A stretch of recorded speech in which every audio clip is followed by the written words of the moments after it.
경기도에 사는 만 66세 김경희 씨는 오늘 하나밖에 없는 외동아들에게 시가표 준액 10억 원의 아파트를 증여했습니다.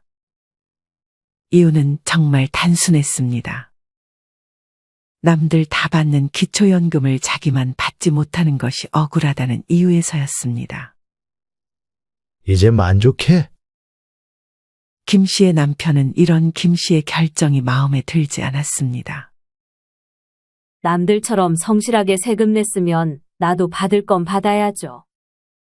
기초연금 신청은 한 거야. 그럼요.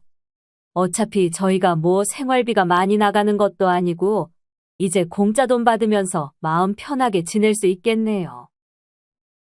김 씨는 자기가 아파트를 증여했으니 남편에게도 기초연금이 나올 것이라 생각해 들뜬 마음으로 얼른 남편도 데리고 가서 기초연금을 신청했습니다. 하지만 김 씨는 기초연금 지급 대상이 아니라는 말을 들어야 했습니다. 김 씨는 당장 관련 센터에 전화해 그 이유를 물었습니다. 대체 왜 기초연금을 받지 못한다는 거예요? 내가 그거 받으려고 아파트도 포기하면서 증여세까지 전부 부담했는데. 아쉽지만 재산을 증여하거나 처분한다고 해도 곧바로 재산에서 없어지는 게 아니라서요. 그니까 그게 대체 무슨 말씀이냐니까요. 직원은 김 씨가 알아듣기 쉽게 예를 들어 설명해 줬습니다. 직원은 자연적 소비금액이라는 것이 있다며 이는 즉 증여 등으로 인해 발생하게 되는 재산의 감소분에 대해 매달 자연적으로 차감되는 기본 금액을 의미합니다. 2025년 기준 자연적 소비금액은 단독 가구의 경우 251만 원, 부부가구 기준 305만 원 정도가 될 것으로 예상이 되는데 만약 1억 원을 증여했을 경우 김 씨는 부부가구이기 때문에 305만 원이 매달 차감되는 것입니다. 즉 1억 원을 증여하고 한 달이 지났을 경우에는 1억 원에서 305만 원을 뺀 약 9,695만 원이 재산으로 계산되는 것입니다. 만약 10개월이 지난다면 305만 원 곱하기 10, 즉 3,050만 정도가 빠져 약 6,950만 원 정도의 재산이 아직 남아있는 것으로 계산되는 것입니다. 물론 이미 1억 원은 자신에게 없는 돈임에도 불구하고 말이죠.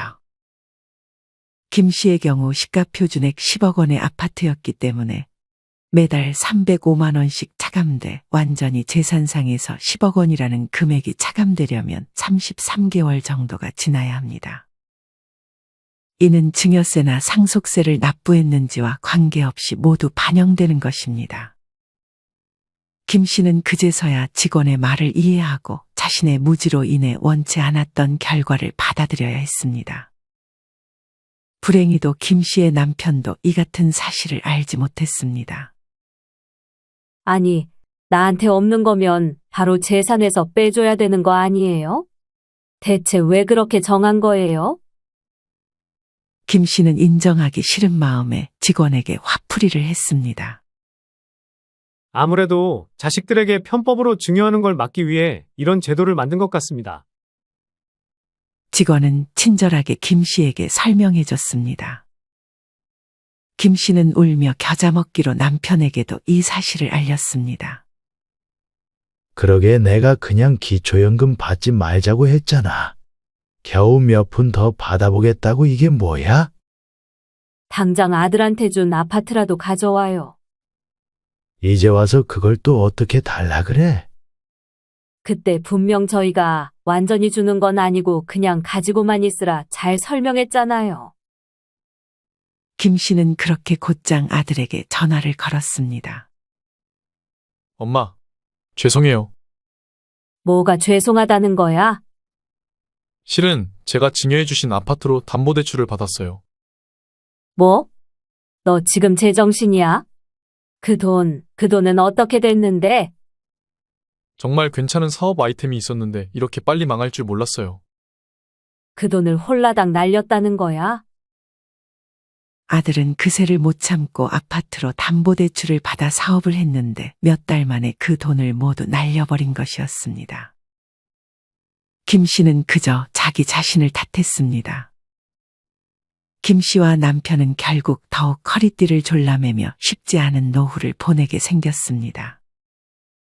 한편 충청도에 사는 만 68세 최필영 씨는 오늘 아내와 법원으로 발걸음을 옮기는 중입니다. 이유는 기초연금을 몇 푼이라도 더 받기 위함이었습니다. 꼭 이렇게까지 해야겠어요? 이건 바람직한 방법이 아닌 것 같은데.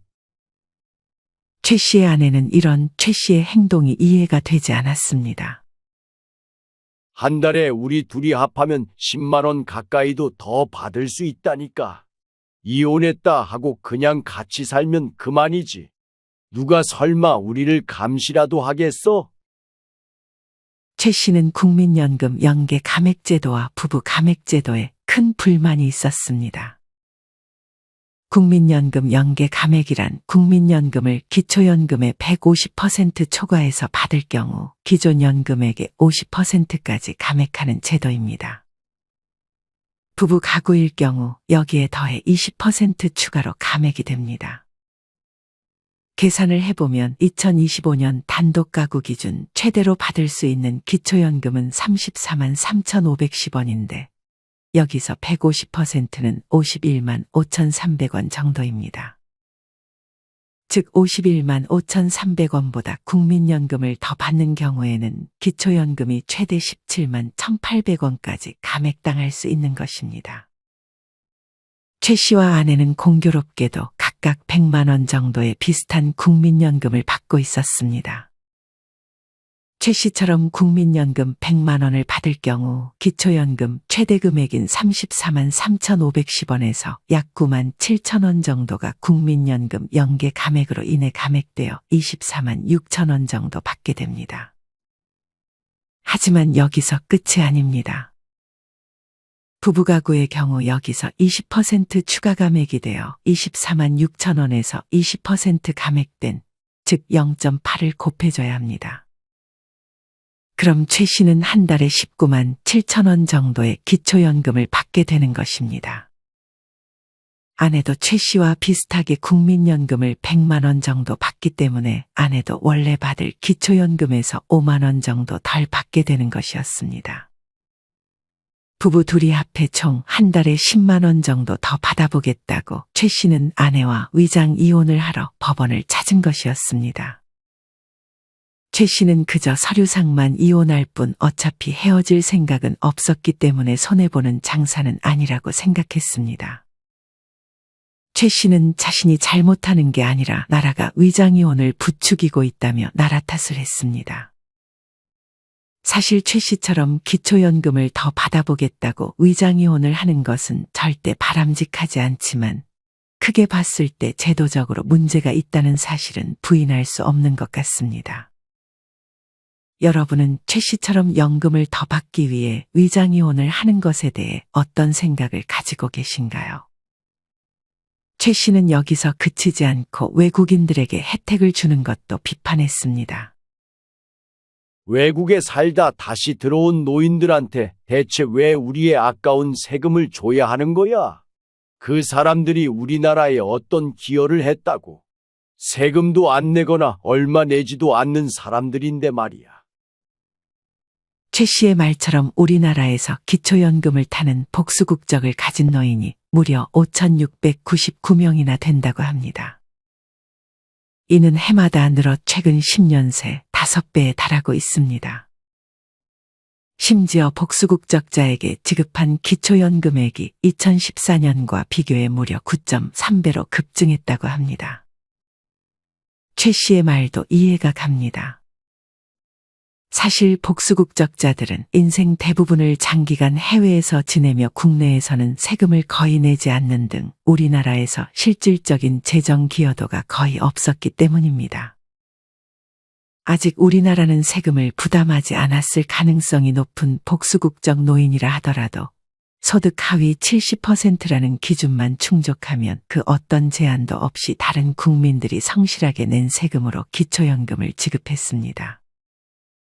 심지어 해외 재산은 정부가 직접 파악하기 어렵기 때문에 일부 복수 국적자는 외국에 살 때 매달 수백 달러의 개인연금을 받고 있음에도 국내에 들어오면 소득 인정액이 0원으로 평가되면서 기초연금을 받아갑니다. 다행히 이와 관련해서 제도 개선이 이루어지는 모습이 보이고 있습니다. 보건복지부에 따르면 65세 이상의 복수국적 노인이 국내로 들어와 기초연금을 받으려면 19세 이후 국내에서 5년 이상 살았는지를 확인하는 거주 요건을 추가하기로 했다고 합니다. 이마저도 조금 부족하다는 생각이 들긴 하지만 하루빨리 관련 제도가 개선이 돼서 성실하게 세금을 낸 사람들이 피해를 보는 일은 없었으면 좋겠습니다. 한편 여기 강원도에 사는 만 70세 강미자 할머니는 5년째 기초연금을 받고 있습니다. 강 씨 할머니에 따른 공무원을 하면서 몰래 사업을 할 구상을 했습니다. 원래 공무원은 겸직이 안 돼서 자기 이름으로 사업을 할 수가 없었습니다. 이에 강 씨에 따른 강 씨에게 사업자 명의만 빌려달라고 했습니다. 다들 이렇게 해. 우리 선배들도 다 부모님 명의 빌려서 자기 사업한다니까. 그렇게 하면 절대 걸릴 수가 없어. 그냥 이름만 빌려주면 되는 거야? 그렇다니까.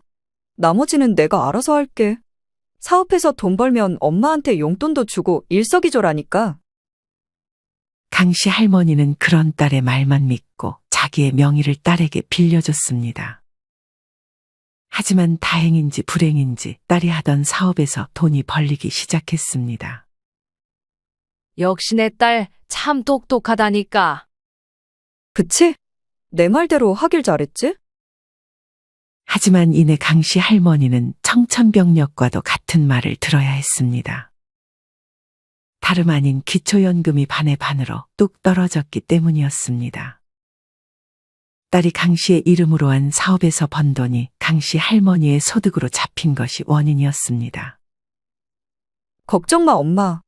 그 대신 매달 내가 그만큼 돈 주면 되잖아. 하지만 문제는 딸이 사업으로 번 돈의 수입이 일정하지 않다는 것이었습니다. 미안해, 엄마. 이번 달은 돈을 못 줄 것 같아. 그럼 어떡해? 엄마는 그 돈으로 먹고 사는데.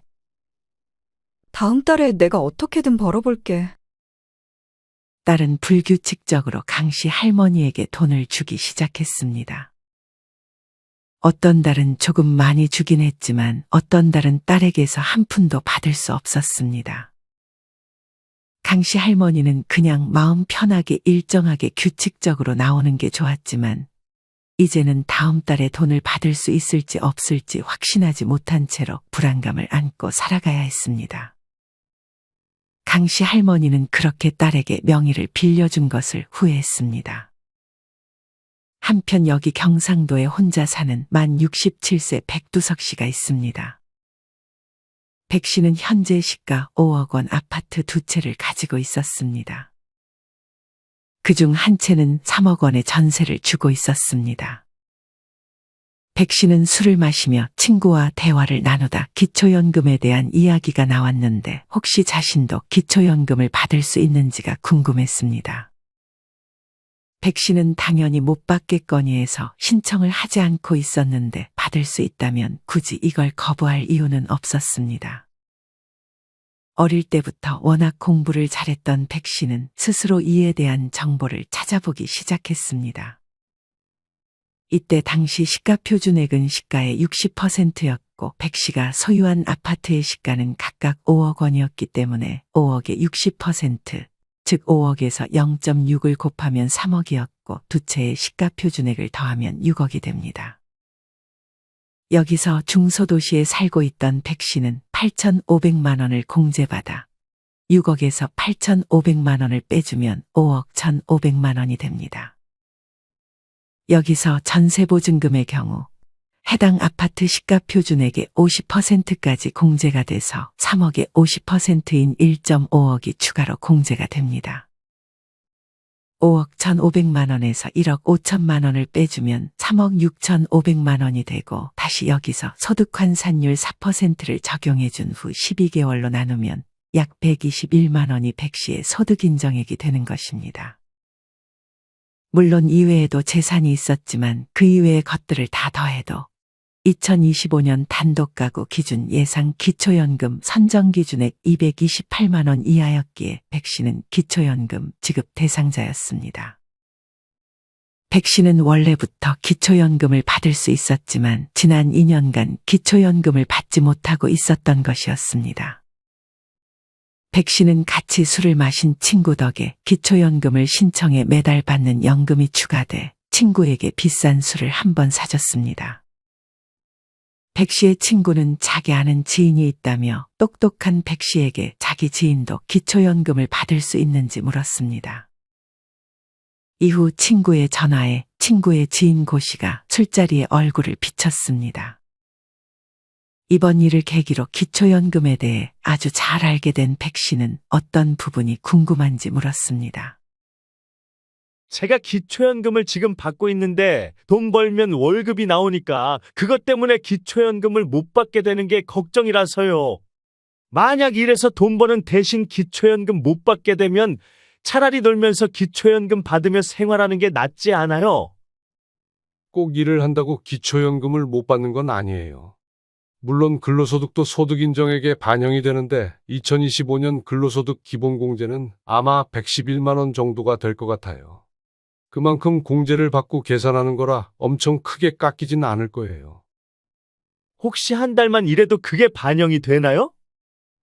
근로소득 공제의 경우 3개월 이상 상시근로소득만 인정을 해요. 게다가 111만 원이 끝이 아니라 추가로 30%를 공제해 주니까 일을 해도 생각보다 크게 기초연금이 깎일 걱정은 안 하셔도 될 것 같아요. 무엇보다 일을 해서 기초연금 깎이는 것보다 일을 안 해서 얻는 단점이 훨씬 크다고 생각해요. 백 씨의 말대로 만약 3달 이상 180만 원의 월급을 받으면 180만 원에서 기본공제 111만 원 차감한 금액인 69만 원에서 다시 30%를 공제, 즉 0.7을 곱해주면 48만 3천 원이 소득인정액으로 계산되는 것이었습니다.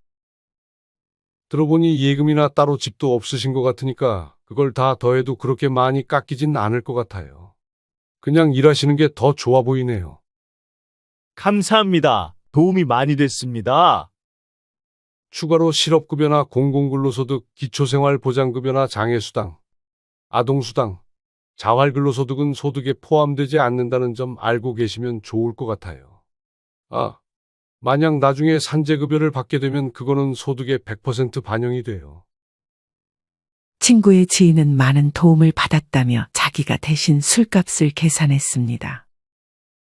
한편 이번에는 서울에 사는 만 71세 조영남 할아버지를 만나보겠습니다. 조 씨 할아버지는 매달 받는 기초연금이 아주 큰 힘이 되어주고 있습니다. 기초연금에 더해 물론 감액이 되긴 하지만 국민연금도 받고 있으니 씀씀이가 크지 않았던 조 씨에게는 아주 달콤했습니다. 조 씨는 이렇게만 평생 살면 여한이 없겠다고 생각했습니다. 그러던 어느 날 조 씨의 자식들이 조 씨의 생일 선물로 다 같이 전기차를 해주겠다고 했습니다. 전기차. 난 그냥 지금 타는 트럭으로도 만족하는데. 아버지 지금 차가 몇 년 된 차인데요. 너무 오래 타셨어요. 사고 나면 어쩌려고요. 전기차도 한번 타보고 싶어 하셨잖아요. 그래. 그럼 한번 타볼까? 조 씨는 마지못해 하는 척 자식들의 선물을 기쁜 마음으로 받았습니다. 하지만 불행히도 하반기에 실시되는 정기조사에서 조 씨가 소유한 전기차가 재산으로 잡히면서 조 씨는 기초연금을 더는 받을 수 없게 됐습니다. 차량가액 4천만 원이 넘는 차를 소유하면 가차없이 기초연금에서 탈락되는 제도가 있었기 때문이었습니다. 조 씨는 곧바로 자식에게 전화해 얼마 주고 차를 샀는지 물었습니다. 4천만 원이 넘었나? 한번 오빠한테 물어볼게요. 혹시 보조금은 뺀 금액이야? 보조금 포함하면 당연히 4천만 원이 넘겠네요. 사실 전기차의 경우 취등록세를 제외한 차량가액에서 전기차 보조금을 더한 것이 4천만 원을 넘기면 가차없이 기초연금에서 탈락하게 됩니다. 자신의 실수를 깨달은 딸은 부랴부랴 조 씨의 집으로 주소를 이전하고 명의를 변경했습니다. 하지만 상황은 더욱 악화됐습니다.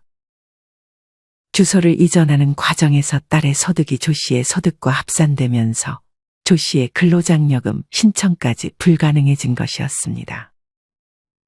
설상가상으로 딸도 조 씨 밑으로 들어가면서 자녀 장려금 신청을 못하게 됐습니다. 결국 조 씨는 욕을 하며 전기차를 팔아버렸습니다. 이렇게 조 씨의 이야기처럼 전기차 한 대 때문에 연금이 한순간에 끊기는 것은 억울할 수 있을 것 같습니다. 정부에서는 친환경차로 전환하라고 국비까지 털어가며 보조금을 내주면서 정작 전기차를 사면 연금이 끊기는 상황이 이해가 되지 않는다는 의견도 많이 보이는 것 같습니다. 우리나라에서 판매되는 전기차 중 4천만 원 미만으로 판매되는 전기차는 거의 없기 때문에 더욱 이 부분에 대한 제도 개편이 필요할 것 같습니다. 한편 제주에 사는 만 65세 안전지향적인 성격의 부영필 씨는 따로 부동산이나 주식이 없고 예금만 3억 원을 보유 중이었습니다. 한평생 일을 하며 돈을 모았지만 결혼한 자식들을 도와주고 하다 보니 많다면 많고 적다면 적은 돈이 모였습니다. 부 씨는 일을 그만둔 상태에 따로 월세나 배당을 받는 것도 없었기에 이대로 가면 재산은 줄어들기만 할 것이라 생각해 기초연금을 받을 수 있는지 근처 동사무소에 가서 물었습니다. 동사무소 직원은 이것저것 찾는 척을 하더니 부 씨에게 기초연금을 못 받을 것 같다고 말했습니다. 하지만 뭔가 그 직원의 얼굴에는 확신이 없었습니다. 부 씨는 아들을 불러 5만 원을 주는 대신 알아보라고 시켰습니다. 아들은 계산하는 방법을 찾았는지 부 씨에게 곧장 보여줬습니다. 이 경우 먼저 부 씨가 보유한 예금 3억 원에서 기본 공제 금액인 2천만 원을 빼줘야 합니다. 그리고 공제 후 금액 2억 8천만 원에서 소득환산율 4%를 적용해주고 12개월로 나누면 약 93만 원이 부 씨의 소득 인정액으로 계산되는 것입니다. 하지만 예금의 경우 이게 끝이 아닙니다. 이자 소득에 대한 계산도 더해줘야 합니다. 부 씨의 경우 3.6%의 이자를 받았습니다. 3억 원의 이자 3.6%를 적용하면 1,080만 원이고 이것을 또 12개월로 나누면 90만 원이 부 씨가 받을 이자 소득에 대한 소득인정액으로 계산되는 것입니다. 93만 원에서 90만 원을 더한 183만 원이 부 씨가 가진 예금 3억 원에 대한 총 소득 인정액이었고 이는 단독가구 기준 2025년 예상 기준금액인 228만 원 이하이기 때문에 부 씨도 기초연금을 받을 수 있었습니다. 참고로 이자소득의 경우 이자소득이 발생한 달이 속한 해에 다음해 4월부터 기초연금에 반영이 됩니다. 예를 들어 2024년 7월에 이자소득을 받았다면 내년 2025년 4월부터 이자소득에 대한 소득인정액이 반영되는 것입니다.